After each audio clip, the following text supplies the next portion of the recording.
Hello, dear viewer. Thank you for joining me again today for your daily Pick a Card Tarot reading.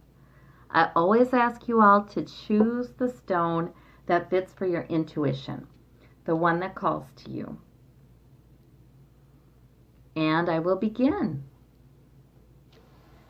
All right, and I'll put the timestamps for each pile in the description box so you can find your reading. For those of you who chose this lovely agate, isn't that interesting? We've got the Hanged Man, the 10 of coins, and the 8 of coins. All right. So the Hanged Man is the center of your reading, being the only major arcana. It may be a time where you're working on something and you're learning something. You're being productive, but it's a beginning. It's something I don't want to say a beginning. You've been working on it for a while. But it feels like it's going to take a little while for it to pay off with that delay card. You know what? You know what this 8 of coins is saying? It's saying some of you may have some financial goals that you have not yet reached. But I think you are encouraged to not lose heart, maybe you had a slight setback. I don't know. But there's some goals that you had wanted to reach. You're working on it. And the 8 of coins guy, he's learning. So I think that you're encouraged, even if it feels like it's a delay, even if it feels like, oh, I wish I could push this forward. Oh my gosh, I can't wait till I get there. The 8 of coins tells you, yes, but look how productive you are and look at how much you're learning. It is very much a life is about the journey kind of card, but it's about the journey of increasing our security, whether that's financially or in another way. It's about increasing our sense of security. You're doing a bang-up job at it. That's what I'm seeing here. Please try not to get frustrated about how long it takes. Instead, change your perspective. This guy's looking at things from a different perspective. And think about how much you're learning and growing. The 10 of coins suggests to me that for some of you, this means that there will be quite a payoff at some point here. For others of you, this is about your skill in creating security as a legacy.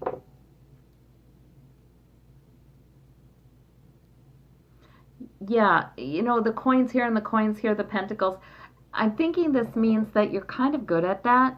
You're kind of good at creating some stability, some security, but yet there's an area you're working on. There's a goal you're working toward. You're not there yet. And you're learning as you go. But the 10 says, but by the way, you're already pretty good at this. By the way, you've managed to create a stable life. That is not so easy, especially nowadays. That takes a serious diligence. It takes the willingness to work hard and not mind working. So what I'm thinking is this is saying you're good at this. Don't fret if you're not to your financial goal yet or your goal for increasing your security yet. You're sure making good progress. You're learning as you go. That's what I'm seeing. All right. I do have to mention, for some of you, these are different people, though. For some of you, this is about your family, because this is an intergenerational card. For some of you, this is about legacy. It's about family relationships. There's a younger person who is learning and working, and that's a good thing. You know what I mean? It's okay. Yeah, some of you are going to gain a sense of reassurance that a young person in your family is doing fine and learning and being productive. So that's awful nice. For those of you who chose the pink opal, we have the Death card, but the World card. and the sword. Knight of Swords. So, this is interesting. So for some of you, this is about a successful completion. That Death card is not a bad card. It's about success. It's about, that's done. It's about, okay, I've completed it. And I feel led to say that for some of you, maybe you weren't ready to accept that it's done because you're kind of perfectionistic. But the World card says this is a successful completion. Whatever is done, it was time for it to be done. And that's all right. It was what it was supposed to be. It was what your soul needed it to be, whatever that thing was. And the Knight of Swords is about charging forward. It's so interesting. I feel like that's somebody coming at you. Like you are in this place where deep down you know something's done, it's supposed to be done, and frankly, if you look at it the right way, it was a success. For some of you, no matter how you look at it, it's a success. But you have some internal knowing and some peace with this. These two cards they're all about, it is done. It's like that, you know, because this world is a circle. There's completion here. There's stability there. It just is, right? And there's balance between the four elements. The Death card, to me, that's about an emotional completion. It's about, you know something's done. And sometimes there's some relief in the fact that it's done, you know? So I think you, deep down, your soul has peace about this. But somebody may be coming at you who is, doesn't have that peace with it, isn't okay with your decision, or isn't okay with the way you're looking at it, or they just are less mature. You know, this is the knight, it's not the king or the queen. They can be a little bit aggressive or verbally aggressive, argumentative. So just somebody in your environment who is not getting your knowing, is not getting your acceptance, is not understanding that. And they tend to not understand those things. The Knight of Swords, he just charges forward with his thoughts. This is my idea, this is my thought, this is my plan, I'm going. You know, he doesn't necessarily see all of the complexities of a situation, like the emotional, the relational. Emotions are cups. You know, the security-based things. He doesn't always see those things. So there's somebody who thinks that they know more than you do about this, but they don't. That's what I'm seeing. And I feel like you just need to honor the peace you have with whatever ending this is, and honor the success that you can see in it. All right.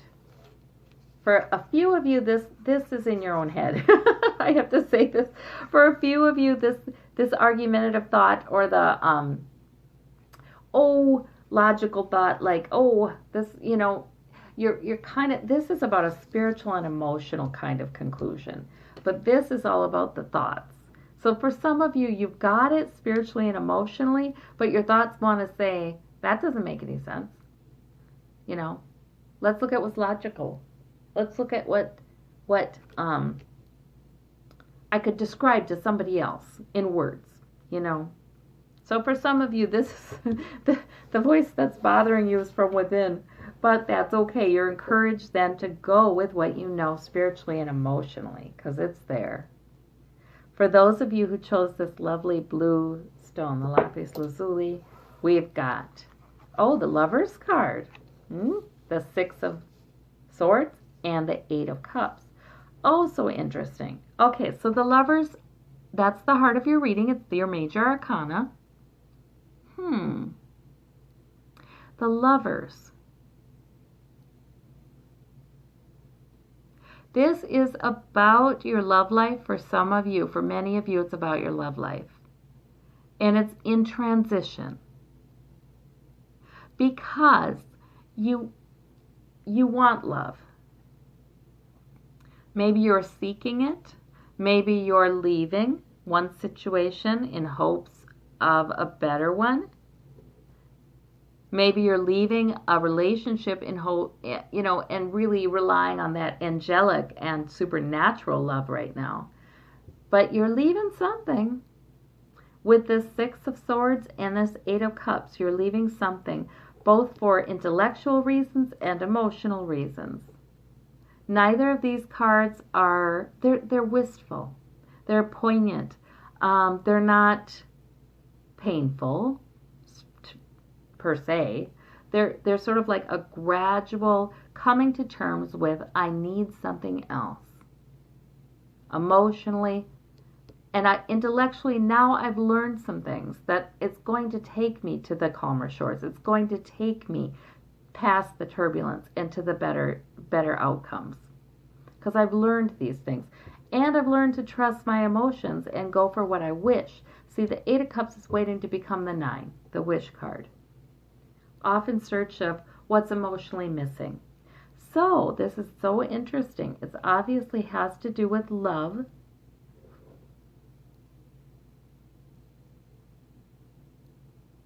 Yeah, I just feel led to say each of you knows what this means for you. But to me, it looks quite hopeful. It looks like some dissatisfaction gives way to something lovely. And you can start to feel the love now. That's what I'm seeing there. Okay, because the good things are coming. For those of you, or already here for some of you, for those of you who chose the gray stone, we've got the Moon, the High Priestess, and the Five of Wands. Oh my gosh. You have two major arcana. Very powerful, intuitive major arcana. The Moon is, well, we have to use our intuition. We're walking by moonlight. There might be something kind of murky. There might be something that feels like there are secrets, things you don't know yet. And the Moon, though, it really does give you all the light that you need. You have to sort of fill in the gaps and the shadows with your own intuition. The High Priestess says you're perfectly capable of doing that. You actually do have good intuition. It's pretty well developed, probably, with that High Priestess and the Moon together. So, really, there may be intuition that's guiding you that you'd even have trouble putting into words. See, she doesn't speak with her mouth. There may be secrets behind the veil, right? There are things you just know. Can you explain how you know them? Maybe, maybe not. Maybe it doesn't matter. I think this is encouraging you to be led by your intuition, especially if you have internal conflict about something and it feels like, well, which is the right way to go with this? I don't know. Okay, that's thinking. You're encouraged to go by your intuition. It will lead you right. If there's conflict between you and some others or disagreement, now, not knives conflict. These are wands. These people are debating something to figure something out and learn, sharpen their skills, that kind of thing. If there's conflict between you and somebody else about something, again, that intuition is going to lead you right. Especially if somebody has a secret, that intuition is going to kind of, give you a hunch. The intuition is good for using good judgment about people. And I think you're encouraged to go with it because these are strong cards for intuition today. All right. Well, I thank you all so very much. I hope you have a wonderful, wonderful day. And we'll talk to you soon. Bye-bye.